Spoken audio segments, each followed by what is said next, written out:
හොඳයි මං දැන් ඕගොල්ලන්ට ඉදිරිපත් කරන්නේ බොහෝම සරල දෙයක්. මේක ඇත්තටම ගායනය හොඳින් ප්‍රගුණ කළා ගීත ගායනය කරන පළපුරුද්ද තියන අයට මේ වීඩියෝ එක වැදගත්කමක් ඇත්තටම නැහැ. ගායනයට පිවිසෙන්න බලාපොරොත්තු වෙන ඒ වගේම පුංචි දරුවෝ වගේ ආධුනික කට්ටියට තමයි මේ ගීතය වැදගත් වෙන්නේ. සහ මේ ගායනය වැදගත් වෙන්නේ මං කරන ක්‍රියාව වැදගත් වෙන්නේ ඒගොල්ලන්ට. මම මුලින්ම තෝරගත්තා අපේ රටේ ජාතික ගීය. දැන් අපේ රටේ ජාතික ගීය වුණත් ගායනා කරන්න එපා ලස්සනට පිළිවෙලට තාලෙට. ඒක කොහොමද කරන්නේ කියලා අපි බලමු. මුලින්ම මේක වාදනය කරන්නේ මෙන්න මෙතනින්. ඒ කියන්නේ නා නා නා නා නා නා අපි ගත්තොත් එහෙම ගා ගා රේ නේ ගේ ගා.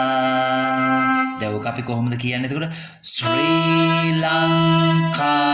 එතකොට ශ්‍රී කියනකොට මේ ශ්‍රී ලංකා මාතා. පහුගිය කාලේ ප්‍රශ්නයක් ආවා මහතා කියලා. මහතා නෙමෙයි මේක කියවෙන්නේ මාතා. එතකොට මාතා.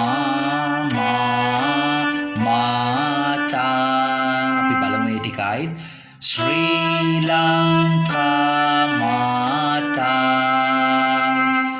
ඊළඟට අප ශ්‍රී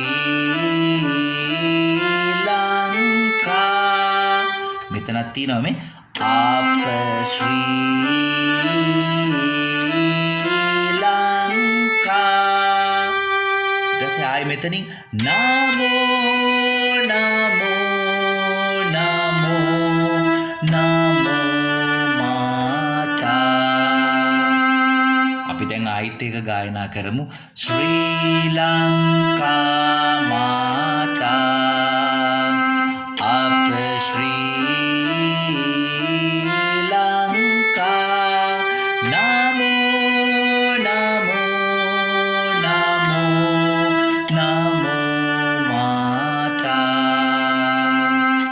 ඉතින් මම දැන් ඇත්තට මේ ෂෝට් වීඩියෝ එකෙන් ඔයගොල්ලන්ට ඉදිරිපත් කළේ අපේ ජාතික ගීයේ පළවෙනි කොටස. අපේ ජාතික ගීය ගොඩක් දිගයි, ගොඩාක් දිග සින්දුවක්.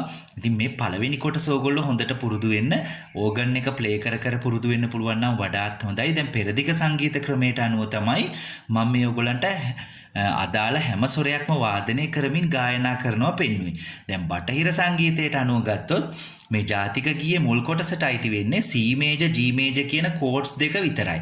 එතකොට කෝඩ්ස් දෙකකින් ප්ලේ කරලා මේක ගායනය කරන එක පෙරදිග සංගීතයේ නෝට්ස් ප්ලේ කර කර ගායනා කරනවට වඩාත් ලේසි. ඉතින් මේ දෙකම කාරණා දෙකම ඔයගොල්ලෝ හිතේ තියාගෙන මේ ගීතය හොඳින් ප්‍රැක්ටිස් කරන්න.